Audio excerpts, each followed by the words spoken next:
The office of the High Council smelled like cold stone and old decisions. Zirath-9 had sat in that room many times over the course of his long career, and each time it felt the same, heavy, formal, and just slightly uncomfortable, as if the chairs had been designed to make you want to leave quickly and not ask questions. He was 312 years old. He had observed 46 civilizations across 9 star systems. He had written reports on species that breathed sulfur, species that communicated through color shifts in their skin, and one particularly strange group that had no concept of individual identity and simply moved in large, slow groups like living clouds. He thought he had seen everything worth seeing. He had not expected to be sent to watch humans. The counselor who gave him the assignment was a thin creature named Vassarin, with pale silver eyes and a habit of speaking without ever quite looking at the person he was talking to.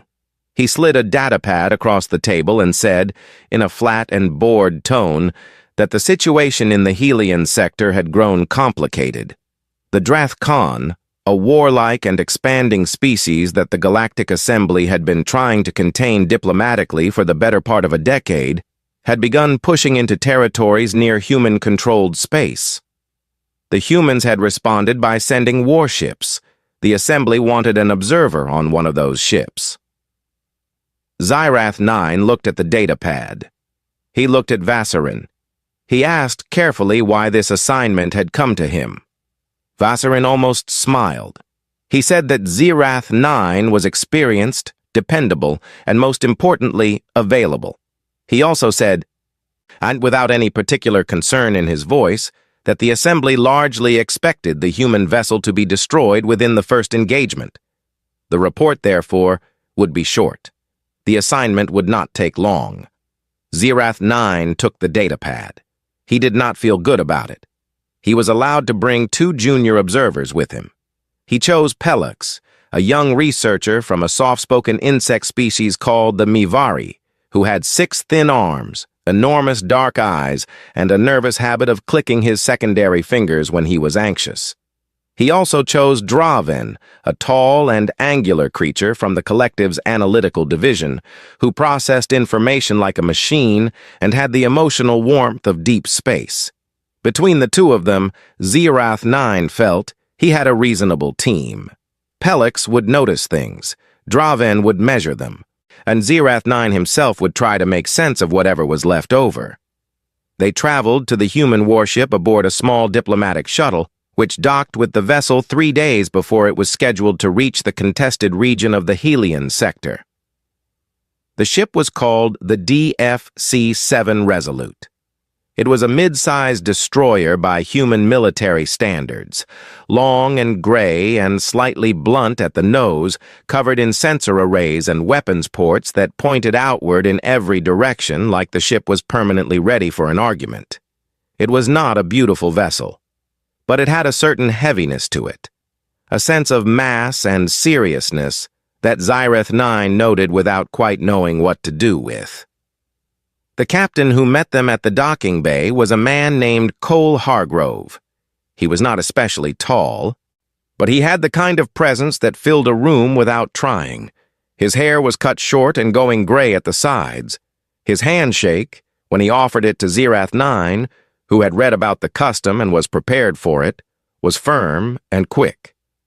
He welcomed the observers aboard, told them they would have access to the main observation deck and the common areas, and asked only that they stay out of the operational corridors during active alerts. He did not seem particularly interested in them. He had a ship to run. Zirath-9 recorded this in his first log entry. The captain is focused. He does not appear nervous about the engagement ahead. This may indicate a lack of understanding regarding the scale of the threat, or it may indicate something else. Further observation required. Pellix was already anxious. As the 3 observers were shown to their quarters, small, functional rooms in a section of the ship near the rear, he kept clicking his fingers and looking at everything with his wide eyes, as if he expected the walls to start moving. The ship was loud in a way that surprised him. There were constant sounds, Footsteps above and below, distant machinery, the low hum of the engines running at full cruise, voices in corridors, someone laughing 2 rooms away. It was a busy place, a living place. Draven said nothing. He sat on his bunk, opened his data terminal, and began reviewing what was publicly known about the Drath Khan fleet composition in the Helion sector. Zirath 9 sat at the small desk in his own room and tried to write a preliminary assessment. He found he could not concentrate. Something was bothering him, though he could not name it yet. He put down his writing tool and went for a walk instead. The ship was bigger inside than it looked from the docking bay. He moved through the common corridors slowly, staying to the side, watching. He passed a group of young crew members sitting around a low table playing a card game, arguing cheerfully about the rules. He passed a woman, he would later learn her name was Laura Voss, who was showing a younger man named Danny Ortega how to hold a small stringed instrument properly, adjusting his fingers on the neck of it with patient, careful hands. The music that came out was not quite right yet, a little rough and uneven, but she kept encouraging him. He passed the ship's small kitchen area, where a large man with a gray beard, the weapons officer, and Ed Calloway, was making something that smelled strongly of spices, arguing quietly with himself about the correct amount of something he was stirring into a pot. He passed the medical bay and saw the doctor, a small and sharp-eyed woman named Nina Park, arranging supplies with a quiet efficiency that seemed almost too calm for someone 3 days away from a battle zone. Zirath 9 stopped in the corridor outside the medical bay for a moment. He watched Nina Park through the open door. She was not rushing. She was not afraid. She was simply working, careful, thorough, prepared. He continued walking. He found the bulletin board near the crew quarters. It was covered in photographs, small printed images pinned in overlapping rows. He did not know all the things he was looking at, but he could understand enough. And these were people the crew had left behind. These were the places they had come from. Faces of children, old people, animals, houses with green plants outside them. He stood there for a long time. When he finally returned to his room and sat back down at his desk, he opened his log again. He stared at what he had written earlier. Then he deleted the last line, the one about a lack of understanding, and replaced it with something simpler. He wrote, "I am not sure I understand these people yet." He left it at that, turned off the light, and lay down in the narrow bunk. Outside his window, the stars moved slowly past as the Resolute pushed on through the dark, carrying its 400 humans toward something that most of the galaxy expected would kill them. Zirath 9 closed his eyes, and he did not sleep well. The next 2 days passed more slowly than Zirath 9 expected. He had assumed there would be little to observe before the actual engagement. A warship preparing for battle, he had imagined, would be a tense and silent place. Crew members sitting at their stations, running calculations, doing whatever humans did when they were waiting to fight something 3 times their size. He had planned to spend the time reviewing historical records on the Drath Khan and writing the early sections of his report. He did not do much of that. There was too much happening. The Resolute was not silent. It was not even particularly tense, at least not in any way that he could clearly see. The crew moved through their routines the same way they had the day before and the day before that. People ate together. People argued about small things. People did their jobs and then, when their shift ended, went and did other things. Read, played games, talked, made noise in the corridors at hours that seemed unreasonable to Zirath 9, who was a creature of very regular habits. He began walking the ship in the mornings. It seemed like the best way to observe. He found Danny Ortega in the lower hull corridor again, this time alone, trying to practice the instrument Laura Voss had been teaching him. He was not good yet. He was playing the same short sequence of notes over and over, stopping when he made a mistake, going back to the beginning, trying again. He noticed Zirath-9 watching him from the corridor entrance and gave a short, easy wave before going back to his practice, without any sign of self-consciousness. Zirath-9 found this interesting, and he had expected embarrassment. He got none. He found Ed Calloway in the small library room near the middle of the ship, a narrow room with shelves of actual physical books, which surprised Zirath-9 considerably. He had not expected humans to carry physical books onto a warship. Calloway was sitting with his feet up on a low table, reading something with a battered cover, and he glanced up when Zirath-9 appeared in the doorway. He held up the book briefly and said it was about a man who caught a very large fish. Then he went back to reading. Pellix found all of this deeply confusing. He came to Zirath-9 on the evening of the first full day and sat across from him in their shared common space and said in his soft, clicking voice that he did not understand the humans at all. And he said he had been observing them carefully and he could not find the fear. He said that in his own species, before any kind of serious danger, there was a very clear biological response, a quieting, a withdrawal, a collective stillness that meant the group was preparing itself. He could not find any of that here. He said he was beginning to wonder if the humans simply did not understand what was coming. Draven, who was sitting in the corner running probability models on his terminal, said without looking up that this was the most likely explanation. He said that the Drathcon fleet in the sector currently outnumbered and outgunned the Resolute by a significant margin, and that if the humans fully understood what that meant, their behavior would almost certainly look different. He said fear was a rational response to a credible threat, and the absence of it suggested either ignorance or, he paused, running a quick calculation, a very unusual relationship with the concept of self-preservation. Zirath-9 did not respond to either of them. He was thinking about something Captain Cole had said to him that afternoon. Cole had found him on the observation deck, which was a small windowed room near the top of the ship where crew members sometimes came to sit and look at the stars when they had free time. Cole had come in with 2 cups of something hot and had offered one to Zirath-9 without asking if he wanted it. Zirath-9 had accepted it because refusing seemed impolite. It tasted strange, but not unpleasant. They had sat in silence for a while. Then Cole had said, in a casual way, that he had read the summary the Assembly had sent over about the Observer mission. He said he understood the Council thought this assignment would be over quickly.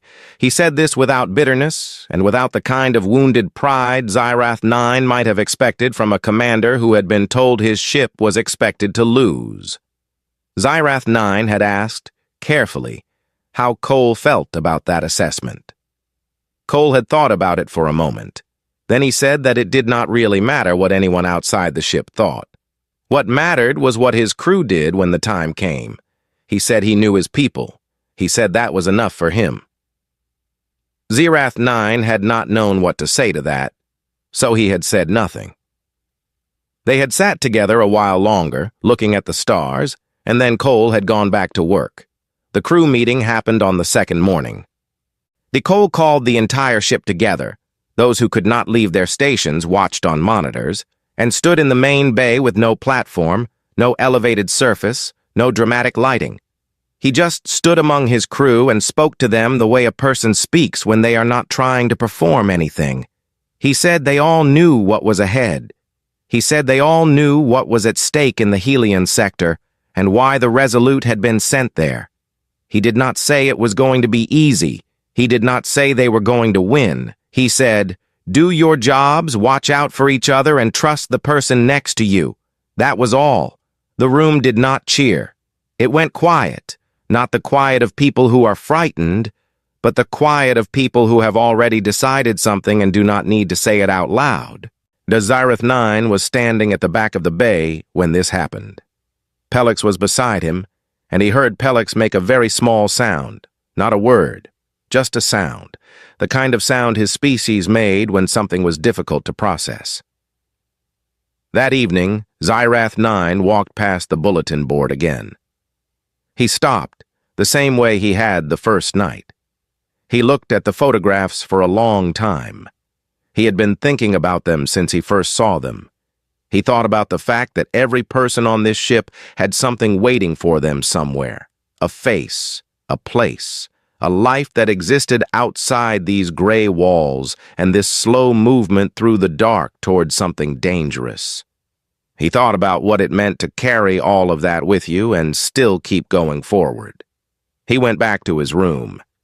He opened his log. He sat for a while without writing anything. Then he wrote, "I have been an observer for a very long time. I have watched a great many species face a great many things. But I am finding it difficult to write about these humans in the way I was trained to write. They are not behaving the way the data suggested they would. They are not preparing for death. They are not pretending the danger does not exist. They are doing something else, something I do not yet have the right word for." He stopped, read it back, then added one more line. "I am going to keep watching." Outside, the stars shifted very slightly as the Resolute adjusted its course. 1 day left. The crew slept, some of them. The engines ran. The photographs on the bulletin board did not move. The ship kept going forward. The alert came 12 hours early. The Xirath 9 was in his room reviewing old field notes when the ship's alarm system activated. A deep, repeating sound that moved through the walls and floors like something alive. He was on his feet before he had fully decided to stand. He had heard many alarm systems in his career. This one had a different quality to it. It was not panicked. It was simply loud and clear, the way a voice sounds when it has something important to say and wants to be sure everyone hears it.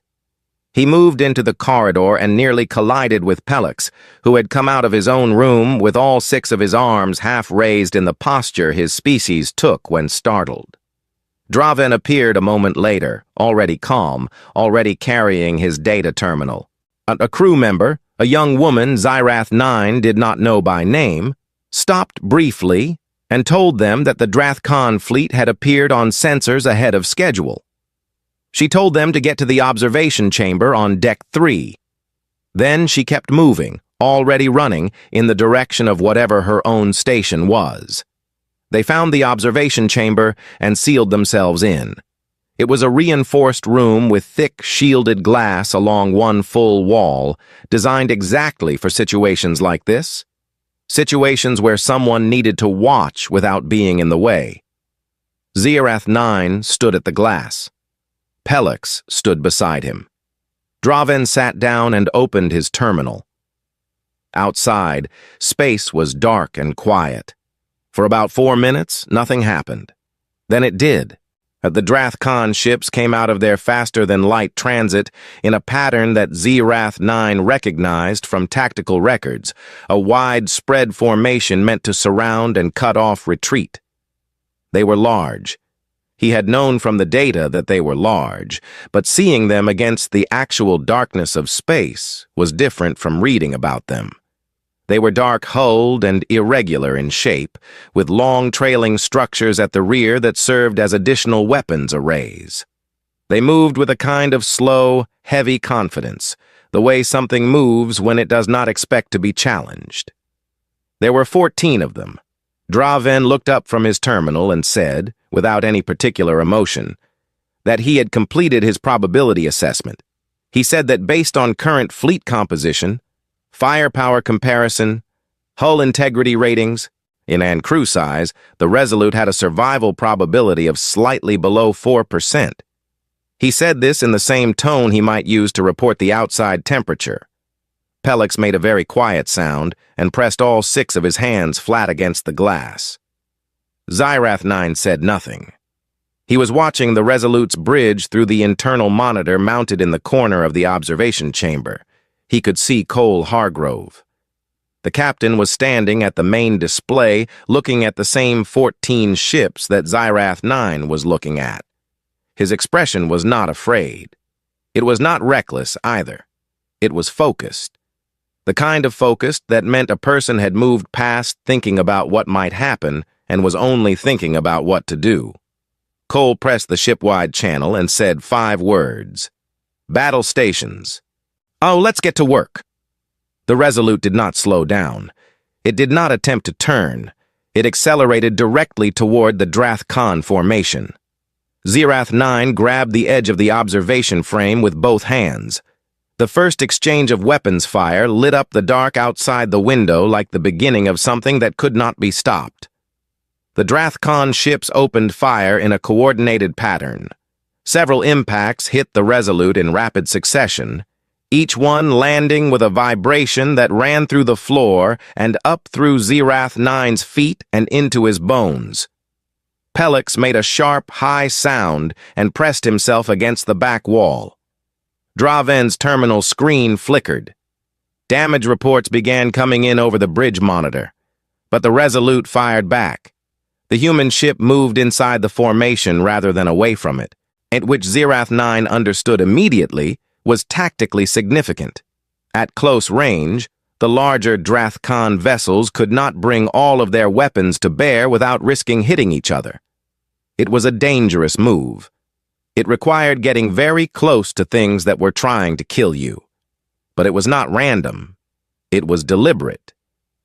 Then the individual crew members started doing things that made Zirath 9 stop thinking about tactics entirely. The bridge monitor showed that a coolant line in the lower engine section had ruptured, a serious problem, the kind that could cause a chain failure in the reactor system within minutes. The repair team was not going to reach it in time through the main corridor because a secondary fire had blocked the route. On the internal camera feed, Zirath 9 watched Danny Ortega, the same young man he had seen practicing music in the corridor 2 days ago, appear on a different screen. He was on a maintenance crawlway, a narrow tunnel that ran parallel to the main corridor, barely wide enough for a person to move through. There was smoke coming from one end of it. He went in anyway. He moved through it with the kind of speed that did not leave room for hesitation. He reached the valve. He sealed it manually, holding the mechanism shut with his hands because the automatic lock had been damaged for long enough that the backup system could engage. He came out of the crawlway with burns on both arms. He went straight to his next station. Laura Voss was at the navigation console with a cut on her forehead that was bleeding steadily down the side of her face. She was not looking at it. She was looking at her screen. She was calculating a trajectory that used the debris field from a destroyed Drath Khan weapon platform as a gravitational slingshot, a path that, if timed correctly, would pull 2 of the enemy ships into each other's path. The calculation required her to be precise, to within a fraction of a second. She was. Ed Calloway rerouted the main weapons power through a backup channel that had not been tested in over 2 years because the primary channel had been damaged. He did it fast, and he did it right. Nina Park operated on a crew member with a chest injury while the ship was still rolling from weapons impact, while the floor was vibrating, while the lights in the medical bay flickered twice and went to emergency power. She did not stop. Her hands did not shake. She finished what she was doing and moved to the next person before the sound of the last weapon's impact had finished echoing through the hull. Zirath 9 stood at the observation window and watched all of this on the various internal monitors and through the thick glass, and he did not write a single word in his log. His data terminal was in his hand, and he had opened the log twice and closed it both times. He was not writing because he did not know how to describe what he was seeing in any language he knew. It was not bravery in the simple sense of the word. Every species Zirath 9 had ever studied had individuals capable of brave acts. What he was seeing was something different. It was bravery that was also completely ordinary.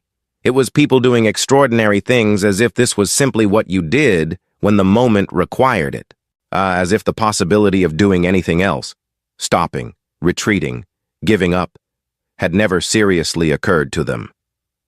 Outside the window, a second Drath Khan ship began to slow, then a third.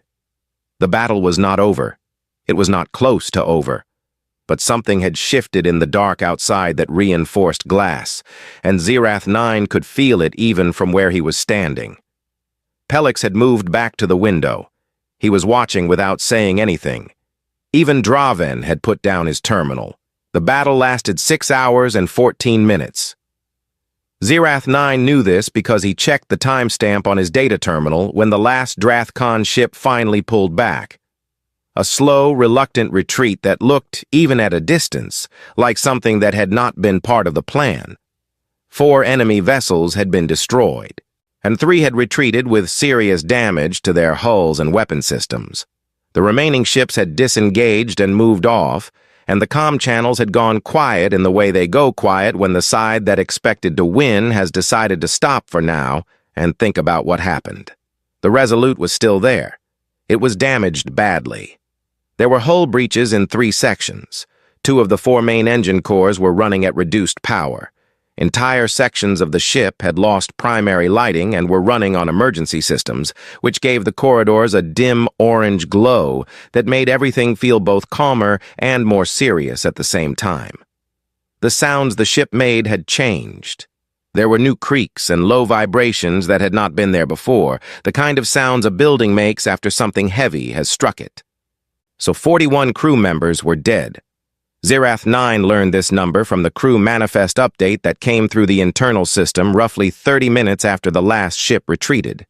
He read it on his terminal. He read it a second time, which he did not usually do with numbers.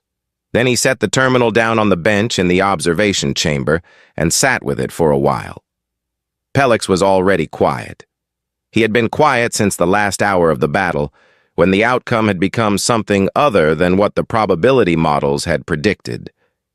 He sat in the corner of the observation chamber with his arms folded close to his body, the way his species sat when they were processing something large and slow-moving. He did not click his fingers. He did not speak. Draven was still holding his terminal, but the screen had gone dark, and he had not reopened it. Eventually, Zirath 9 stood and said he was going to walk the ship. He did not invite the others. They did not ask to come. He moved through the corridors slowly. The damage was visible everywhere. Sections of wall paneling had been knocked loose. There were scorch marks along the ceiling of the main corridor near the engine access points. Somewhere deep in the ship, a repair team was working. He could hear the sound of tools and low voices carrying through the walls. The emergency lighting made shadows that were longer and stranger than usual. He passed the repair station where Danny Ortega was sitting on the floor, having the burns on his arms treated by a junior medic. Ortega was not making much noise about it. He was leaning against the wall, watching the medic work with a tired and patient expression. And when he saw Zirath 9, he gave the same easy, uncomplicated wave that he had given 2 days ago when he was practicing music in this same corridor. As if the 2 moments were not entirely different things, as if this was just another moment. Zirath 9 raised one hand in return. He kept walking. He came to a section of corridor near the midship storage area that had a dark scorch mark on the floor where something had burned and been put out. A small group of crew members was working to clear the area. They were not talking very much. They were just working methodically, doing what needed to be done, the way people work when they are tired and sad, but the job is still there in front of them. He passed Laura Voss in the corridor near the navigation section. Someone had put a proper bandage on the cut on her forehead. She was carrying a data pad and moving with purpose, already on to whatever came next. She noticed him and gave a short nod. He found Cole Hargrove walking the ship alone. The captain was moving through each section in a way that was quiet and deliberate, not inspecting, not checking on repairs, simply moving through the spaces where his crew was.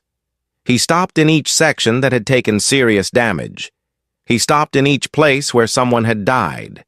He stood still for a moment in each of those places, and then moved on. He did not say anything in those moments. He did not need to. The stopping itself was the thing. Zirath 9 followed at a long distance. He was not trying to observe the captain in any formal sense. He simply found himself walking the same path without fully deciding to. D. Cole stopped for a long moment near the sealed door of a corridor section that had been marked off. A section where, according to the manifest update, 3 people had died when a weapons impact breached the hull. He stood there looking at the door. Then he placed one hand flat against it, briefly. Then he walked on. Zerath 9 stopped when he reached that same door. He looked at it for a moment. He did not place his hand on it. He did not know if he had the right to. He moved on. He found Nina Park in the medical bay. She was sitting on the floor with her back against one of the lower cabinets, still in her medical coat, which was stained and badly creased. Her eyes were closed. She was not asleep. She had simply stopped, the way a machine stops when it has run at full power for too long and finally goes quiet. She was not crying. She was simply still. Zerath 9 stood in the doorway and looked at her and did not say anything. He did not want to disturb her. The stillness around her felt like something that belonged to her and should not be interrupted. He turned and walked slowly back toward the observer quarters. Pelix was waiting in the corridor just outside. He must have decided to walk on his own after all. He looked at Zerath 9 with his enormous dark eyes and said very quietly, in a voice that was different from his usual voice, lower, slower, that he had not known a species could carry grief and function at the same time. He said that in his own species, grief stopped everything. It was a full and complete experience that demanded all of your attention until it was finished. And he said he did not understand how humans moved through it while still doing the work. Zerath 9 thought about this. He thought about Cole Hargrove with his hand against that sealed door. He thought about Nina Park on the floor of the medical bay. He thought about Danny Ortega waving from the floor while a medic treated burns on his arms. He said he did not think the humans were moving past the grief. He said he thought they were carrying it with them. He said there was a difference. Pelix was quiet for a moment. Then he nodded, which was a gesture he had picked up from the humans over the past 3 days, and went back inside. That evening, and it still felt like evening, though the ship's time system had been disrupted by the damage to some of the lighting controls, Zerath 9 was brought to the crew dining area by a young crew member who said simply that the captain had asked if the observers wanted to eat with them. Zerath 9 said yes without thinking about it. He went and got Pelix. He did not go to get Draven, but Draven came anyway. The dining area was half full. The lights were working on emergency power. The food was simple. Practical things put together quickly. But the table was loud and warm and full of people who had just spent 6 hours trying not to die, who had watched friends die, who were sitting with all of that inside them and were still passing things to each other across the table and calling each other's names and laughing, actually laughing, at something Ed Calloway had said, which Zerath 9 did not fully understand, but which was clearly something about the look on a Drathcon pilot's face when the slingshot maneuver had sent 2 of their ships off course. Zerath 9 sat down. He ate. He did not talk very much, and nobody expected him to. People talked around him and occasionally to him, and the room was noisy and ordinary, and nothing like what he had expected the hours after a battle to feel like. He sat there for a long time. He did not want to leave. When he finally got up and went back to his room, he sat at his desk and opened his log. He looked at the empty entry space for a long time. Then he began to write. Not his official report, just his own words, just for himself. He wrote, "I do not think I was ready for this." He sat with that for a while. Then he wrote the rest of it, all of it, and everything he had seen, everything he did not have a category for. He wrote until the ship's emergency lights dimmed slightly for the night cycle, and then he kept writing. Writing the report took Zerath 9 4 days. This was unusual. In his long career, he had written field reports on 46 different civilizations, and none of them had taken more than a day and a half. Reports were not supposed to be difficult. They were supposed to be structured, factual, and clean. A clear description of what was observed. measured against established categories, delivered in language that the High Council could process quickly. He had been doing it for 300 years. He knew exactly how a report was supposed to work. He could not make this one work in that way. Every time he tried to fit what he had seen into the standard format, and it came out wrong. It came out thin. It came out like a description of a fire that forgot to mention the heat. He deleted his first draft entirely. He deleted most of his second. He kept one paragraph from the third and built the rest from there. He was still on the Resolute while he wrote it. The ship was moving slowly now, reduced engine power from the battle damage, and the repairs were ongoing. The sounds of the ship had changed again, back towards something more familiar, as the damaged sections were sealed and the lighting systems were gradually restored, section by section. The crew worked long shifts on the repairs. They complained about being tired in the friendly, half-joking way that people complain when they are not actually asking for sympathy.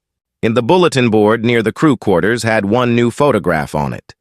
Zirath 9 noticed this on his second morning of writing. He did not know who had put it there or when.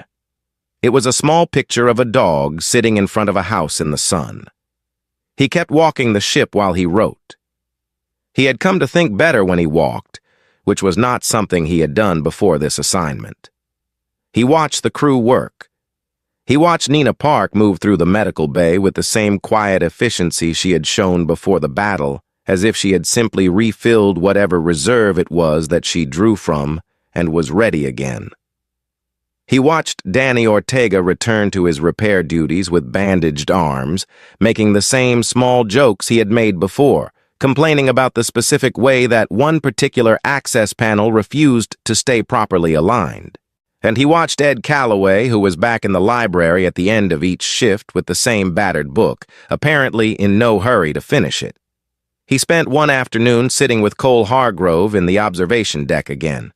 2 cups of the strange hot drink, the same comfortable silence. Zirath 9 told the captain eventually that he was having difficulty with his report. Cole asked what the difficulty was. Zirath 9 said he kept trying to write it as an analysis, and it kept wanting to be something else. Cole considered this, and then said that sometimes the thing you are trying to describe is bigger than the box you are trying to put it in. He said this without any sense of self-congratulation, the way a person says something they consider obvious. Then he asked if the observers needed anything else before they departed. And when Zirath 9 said no, he nodded and went back to work.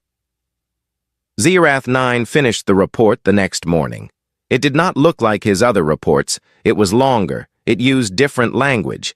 It did not begin with a category assessment or a species threat rating. It began with Danny Ortega in the maintenance crawlway, the smoke at one end of it, the moment he went in anyway. From there, it moved through everything, not in the order things had happened, but in the order they needed to be understood. The bulletin board, the music in the corridor, the crew meeting and the quiet that followed Cole's 5-word address. The battle itself, described not as a tactical event, but as a series of individual choices made by individual people under conditions that should have made certain choices impossible. Nina Park's hands, Laura Voss's calculation, and the sealed door that Cole touched on his way through the ship. He wrote about the dinner table. He wrote about the laughter. He wrote about how he had not wanted to leave. He wrote, "The Vorkai Collective has long held that the measure of a civilization is found in its level of sophistication, in the complexity of its technology, the depth of its philosophy, the elegance of its social structures. These are not wrong measures, but they are not complete ones.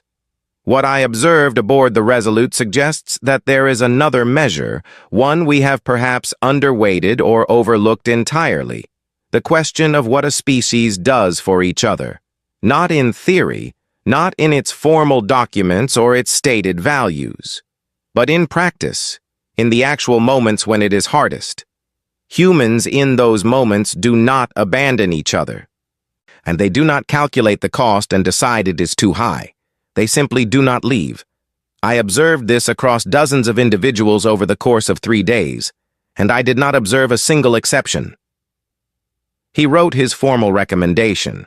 He recommended, without qualification, that humanity be granted immediate full membership in the Galactic Assembly.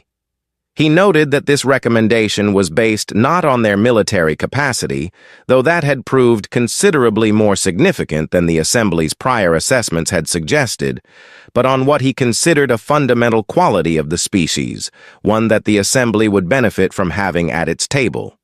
He sent the report to the High Council before he could second-guess it. He waited. The response came 3 days later. While the Resolute was still making its slow way back toward human-controlled space. He was in his room when the message arrived. He opened it and read it carefully. The council had convened a formal session to review the report. There had been considerable discussion.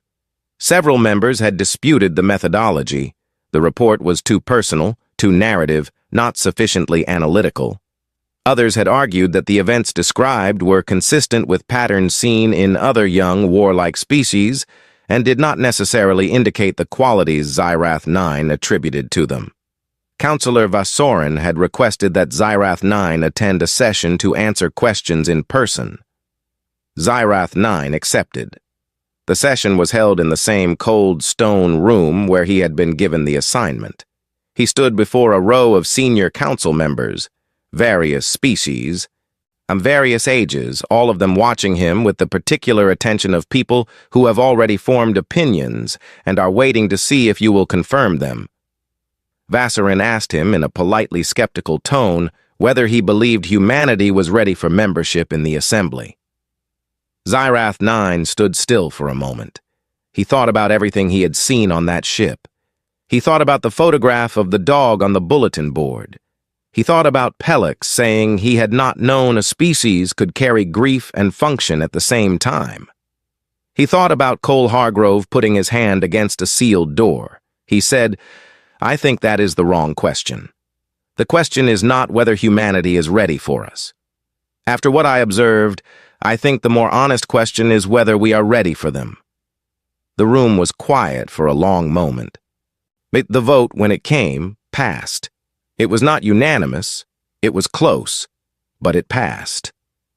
Xyrath-9 sent a brief message to Cole Hargrove afterward. It was not long. It explained the outcome and said that a formal assembly invitation would follow through official diplomatic channels. He was not sure what else to say, so he kept it short. Cole's reply came back within a few hours. It was 4 words. "Huh. Good for us."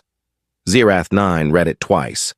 Then, for the first time in what felt like a very long time, he smiled, a slow, small, unfamiliar expression that he had picked up somewhere on that battered ship without quite noticing. He filed the response in his records. He closed the folder. He sat quietly in his office for a while and did not immediately start on anything else. Outside, somewhere on a ship still being repaired, and Danny Ortega was probably practicing his music. Ed Calloway was probably reading. Nina Park was probably working.